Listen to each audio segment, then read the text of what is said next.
And now we're going to move on to Luigi's Mansion 3. Finally. Yes. The third, the highly anticipated third game in the lauded Luigi's Mansion series. That famous series. There was only two, right? There was one on GameCube and one on 3DS. Yeah. Yeah, okay. So this is, I'm guessing, I never played those games, but I'm guessing it's kind of similar to those games. The setup is, in this one though, you're Luigi, and you and the Mushroom Kingdom crew, Peach and Mario and the Toads, and your ghost dog, go to this hotel, and everything's awesome. It's this huge, awesome hotel in the absolute middle of nowhere, and they're very accommodating. Everything's beautiful. The rooms are big, and the bed's comfy, and everything's awesome. And then it's not.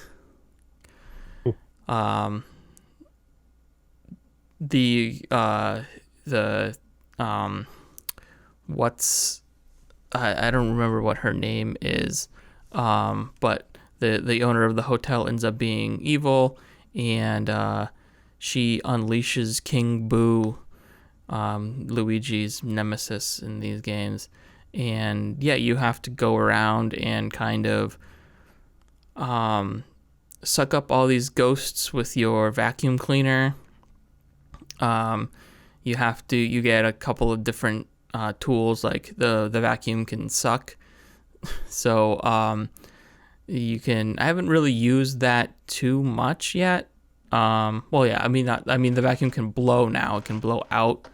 There hasn't been too many puzzles yet that I've had that use that specifically, but you also get a plunger tool that you can kind of stick onto objects, and then use the vacuum to suck onto it and then pull them either down or pull them across a room or something like that.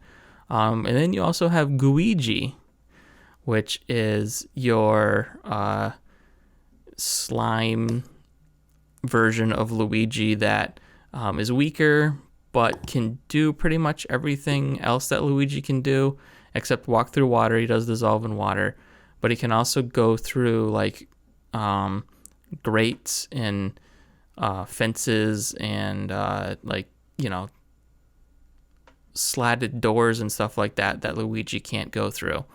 And yeah, the game structured kind of a little bit like an adventure / Metroidvania-ish kind of game, where every room is kind of like a puzzle to solve.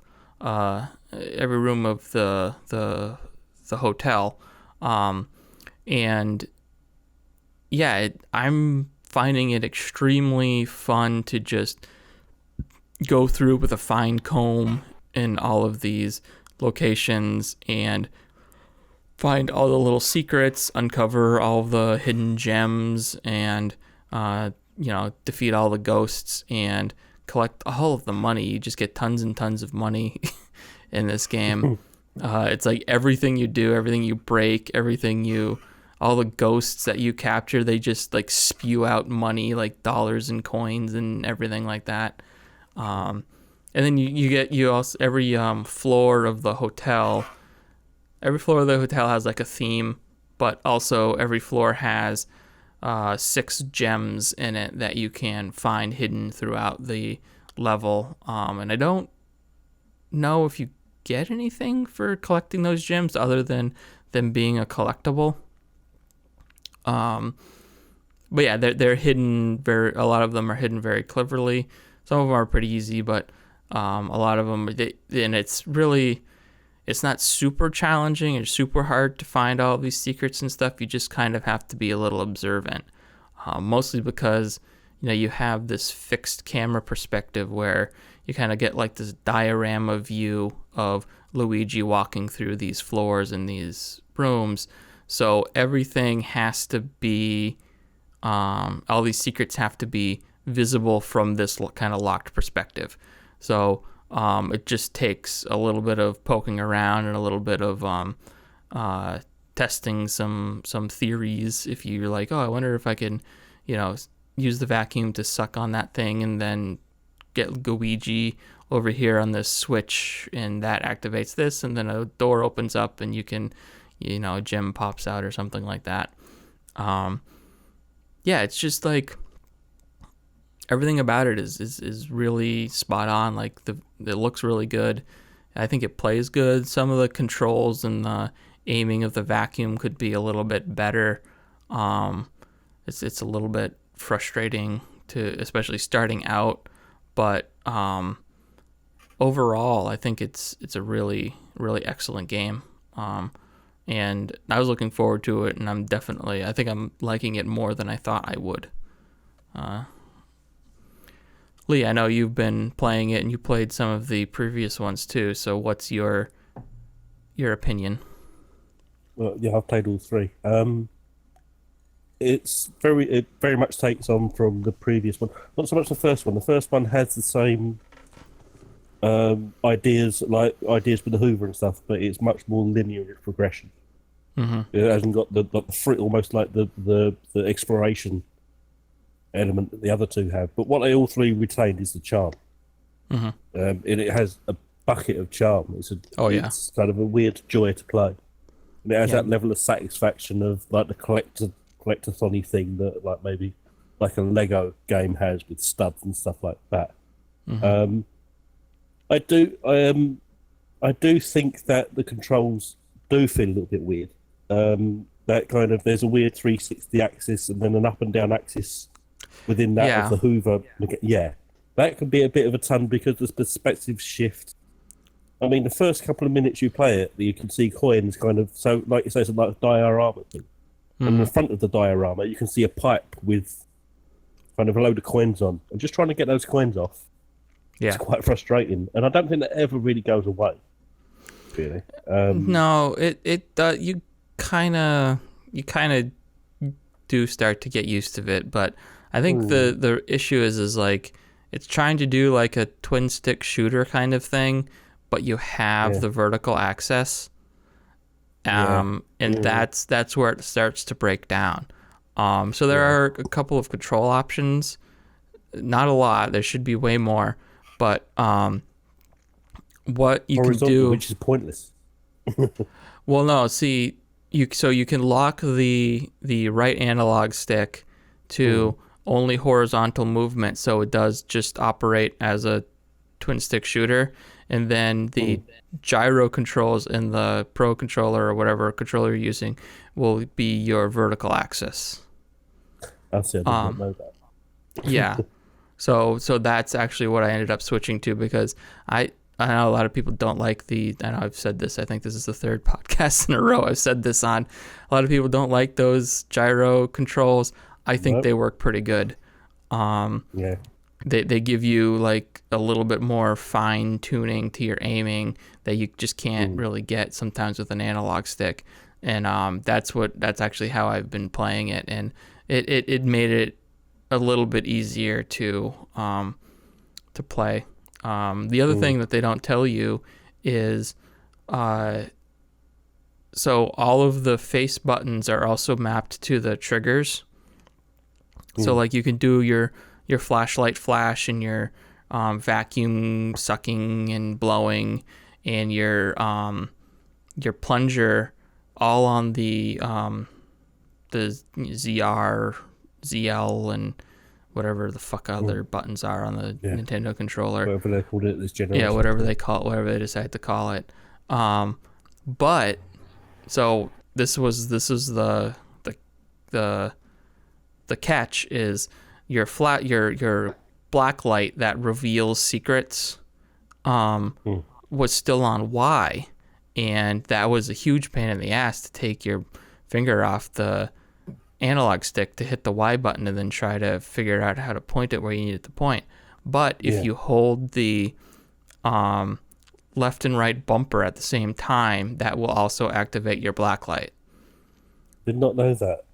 Yeah. Um, Damn it.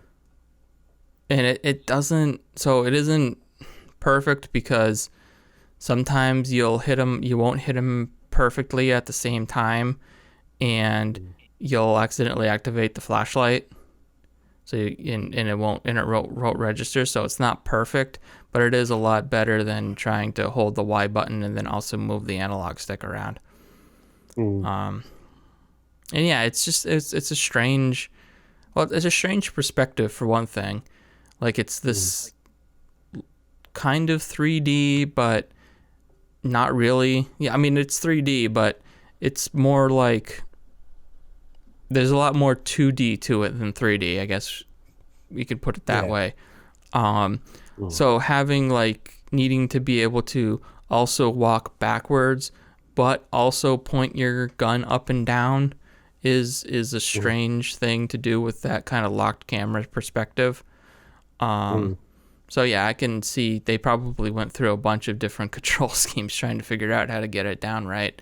And this was probably the best they could do. But yeah, like you said, it's like it oozes charm. Luigi is such a goof. And like he's like, you know, Nintendo does so much without dialogue. So like other characters will talk, but like Luigi never has lines, and neither does Mario or a lot of them. And like they get away with so much with just like the way Luigi reacts to things. Like he's scared and he's shaking, and there's a you can press the D-pad and he'll just go through like this cycle of Mario, Mario, Mario. And that's it. That's all you do with the D-pad. It's just you just go through these three line takes of him saying Mario. Yeah, and like that. So I guess the overall goal of the game is to explore this mansion or this hotel and find all of these paintings of all of your friends, like Mario and Peach and Toad. They're trapped in these paintings. And really all that means is you just keep exploring the levels, and then there's a boss fight, and then you find one of the paintings. And yeah, the fight stuff's quite good as well. Actually, I quite like the fighting as well. The fighting, yeah. The kind of the suck and the kind of the. Then you're whipping them around. Yeah. Yeah. Especially so when like, you get a nice little bit of connective, you start. Yeah, it's fun. Yeah. So it's like with the ghosts, you have to flash them with your light, and then that stuns them. Then you suck them up with your vacuum, and then you kind of use the analog stick to pull them in the opposite direction that they're going in. And if you do that enough, it like locks them onto your vacuum cleaner, and then you can like move the analog stick back and forth. Or no, it's you just hit A. You press A, and he like swings the ghost back and forth, and that's how you defeat the enemies. And like it does like area of effect damage. So like if you're in a small room and there's a bunch of stuff on the wall, stuff will just come pouring, smashing, and breaking and falling apart. And you can also use it to hit into other ghosts that may also be in the room, so you can like do some damage to them too with their own friends. Yeah, it's a little ghost on ghost action. Easy. Yeah, and that's pretty much the extent of the combat. It's just more like some enemies have more hit points, some behave differently. They're harder to like they're harder to flash with the light, or like they'll have like sunglasses on, so you have to suck the sunglasses out of their hand first and then flash them with the light before you can do any damage. Yeah, I mean it's nothing revolutionary or anything like that, but it is fun. I tell you what, the first boss fight I did, well, there's like a couple of like smaller boss fights, but the first main boss fight that I did was kind of tough.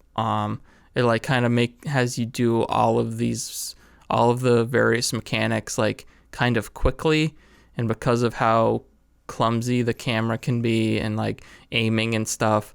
It was challenging, not in a like, oh, this is a clever way, more in like I'm fighting with the game's mechanics kind of way.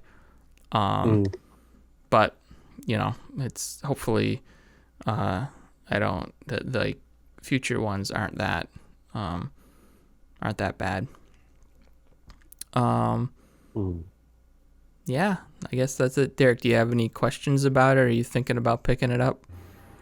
I'm probably not gonna pick it up. Okay. It's always been interesting to like watch and check out and see what people think. It's just like for me, I know I'm not gonna have the time to invest into it that I'd want to. So maybe down the road, but like as of any time soon, I know there's no way. Like within the next 2 weeks, I've got 4 huge games to. Oh yeah. No, I'm just asking if you think it would be something that you'd like to pick up at some point.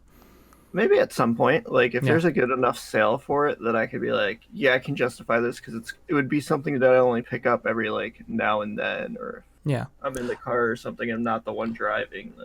Then it does have co-op multiplayer, so you could play the whole game.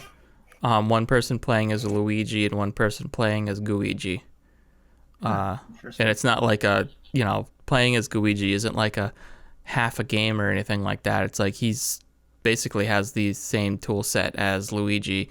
He just is a little weaker and can go through gratings and stuff like that to access different areas. So if anyone's out there looking for a good co-op game, this could fit that bill. I wonder if it would be possible to play this game with a single Joy-Con. You wouldn't be able to. You wouldn't be able to turn Luigi on the horizontal axis. But you could maybe get away with that with just using the other analog stick, like the walking analog stick, because you'd still have the gyro controls to go vertically, and all of the moves are on the face buttons. I wonder if you could. That'd be interesting to see if you could make that work. Anyway, that's Luigi's Mansion 3, a pretty good Nintendo game. Thank you for joining us on this very special episode of Voxel Viewpoint. If you'd like to hear or see more, please consider subscribing to us on your favorite podcast app, subscribing to us on YouTube, or visiting voxelvoice.com, where all of our great content comes together in one place. Also check out the Voxel Voice Facebook group, where you can join in on the discussion with a great, like-minded community.